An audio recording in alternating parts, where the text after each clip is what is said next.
အမျိုးသားတစ်ယောက်ဟာသူ့ဇနီးတွေကိုစိတ်ချမ်းသာစေဖို့ Yuan 6 တန်းတန် Ferrari ကားတစ်စီးကိုဝယ်ပြီးခဲ့ပါတယ်။ဒါပေမဲ့ဇနီးဖြစ်သူကတော့အသစ်အဆန်းတွေကိုရှာဖွေဖို့အတွက်တတိမယောင်ဆောင်သည့်အပြစ်မှာအကောင်လေးတစ်ယောက်ကိုထားခဲ့ပါတယ်။သူမဟာကြံချန်တဲ့အချမ်းသာဆုံးတစ်သေးဖြစ်တဲ့သူမခင်ပွင့်ရဲ့ဂုဏ်သတင်းကိုအသုံးချပြီးကြွားဝါခဲ့ပါတယ်။အဲ့ဒီကောင်လေးကချွေးနွဲလိုက်ယုံနေတဲ့သူမဟာဒီလိုစိန်ခံကားကြီးကိုလက်ဆောင်အဖြစ်ပေးလိုက်ပါတယ်။ဒါဟာကောင်လေးကိုအရန်ကိုစိတ်လှုပ်ရှားသွားစေပြီးအဲ့ဒီညမှာပဲသူ့တမက်ချင်းတွေနဲ့အတူကားကိုလမ်းပေါ်ထွက်မောင်းပြီးပြိုင်ကြပါတော့တယ်။ရလက်အနေနဲ့အရှိန်လွန်ပြီးမီးပွင့်ဆောက်နေတဲ့ Volkswagen ကားတစ်စီးကိုတိုက်မိသွားပါတယ်။တသေးမလေးပေးထားတဲ့ကားပလက်စီသွားတာကိုမြင်လိုက်ရတဲ့ကောင်လေးဟာဒေါသတကြီးနဲ့ကားပေါ်ကဆင်းပြီးရှေ့ကားသမားကိုရွမ်နှစ်တန်းပေးလျော့ဖို့တောင်းဆိုပါတော့တယ်။ဒါပေမဲ့ဒီကားလေးမှာထိုင်နေတာကတော့တသေးမလေးရဲ့ခင်မွန်းအရှိသိနေမယ်ဆိုတာသူမသိခဲ့ပါဘူး။ရှေ့ကားသမားဟာနောက်ကနေအတင်းဝင်တိုက်ယုံနေမကပဲအခုလိုရန်ကားနေတာကိုမြင်တဲ့အခါမှာတော့သူ့လက်ထောက်ကိုရဲခေါ်ခိုင်းလိုက်ပြီးကားပေါ်ကဆင်းကဖြည့်ရှင်းပါတော့တယ်။ခင်ပွန်းတသေးကြီးကပြောလိုက်တယ်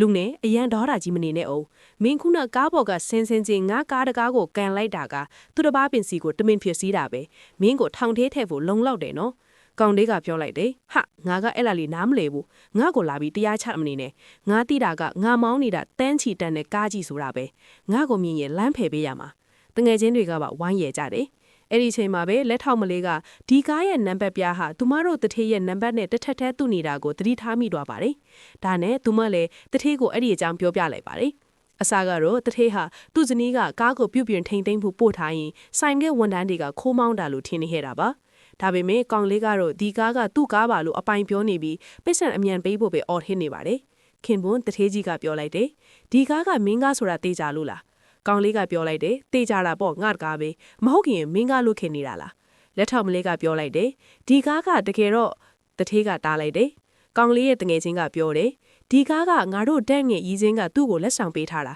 ငါပြောပြမယ်ငါတို့တန်းငယ်ရီးစင်းဟာနမဲကျော်ချန်ချန်ရဲ့အချမ်းသာဆုံး Channel Group ရဲ့ဥက္ကဋ္ဌပဲဟိအမျိုးသားဟာနားမလည်နိုင်အောင်ဖြစ်သွားပါတယ် Channel Group ရဲ့ဥက္ကဋ္ဌကသူ့ကိုယ်တိုင်ဖြစ်နေလို့ပါပဲဒါနဲ့ကောင်လေးရဲ့ရီးစင်းနာမည်ကိုမေးကြည့်လိုက်တယ်ကောင်လေးကပြောတယ်ဟောက်ချန်ဥက္ကဋ္ဌဟောက်ချမ်းပေါ့ကွာ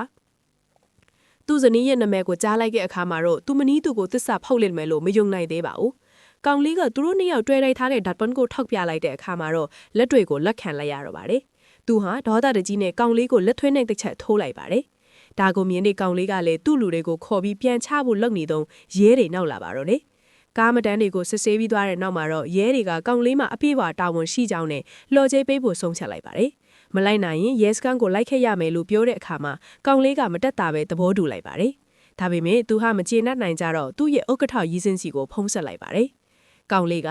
Hello baby ကိုကောင်လေးတွေနဲ့ကားထွက်မောင်းနေတာကိုတယောက်ကဝင်တိုက်လိုက်တယ်။ဇနီးတွေကဟင်းမင်းဘာဖြစ်သွားသေးလဲ။ကောင်လေးကကိုအရိုက်တောင်ခံလိုက်ရသေးတယ်။ baby အခုချက်ချင်းလာခဲ့ပါဦး။ဇနီးတွေကကောင်းပြီအခုချက်ချင်းလာခဲ့မယ်။ခဏကြာမှဇနီးတွေကဖုံးပြင်ဆက်ပြီးဖုံးကိုတစ်ဖက်လူကိုပေးလိုက်တဲ့အဖင်းကိုပြောလိုက်ပါတယ်။ဇနီးတဲ့ဖုံးထဲကနေပြောတယ်။ဒီဝါရှင်ကျမအခုလမ်းမှာပဲရှိသေးပါတယ်။ရှင်ကိုအကြံပေးချင်လာကကောင်းကောင်းပြောတော့နားထောင်ပါ။ကြမ်းချန်မှာကျမရှိမှာတော့လမ်းဘေးကခွေးတကောင်တောင်ခေါင်းနှုံရတယ်။ရှင်ကိုကြမ်းချန်ကနေမောင်းထုတ်ပြစ်မှာမကြောက်ဘူးလား။ခင်ပွန်းတထေးကြီးကပြောတယ်။မင်းလာမလား။ကောင်းဒီလေလာခဲ့လိုက်လေ။အဲ့ဒီနောက်မှာတော့ဇနီးတဲ့ဟာလူမိုက်တွေနဲ့အတူအခင်းဖြစ်ခွာနေရကိုရောက်လာပါတော့တယ်။ဇနီးတဲ့က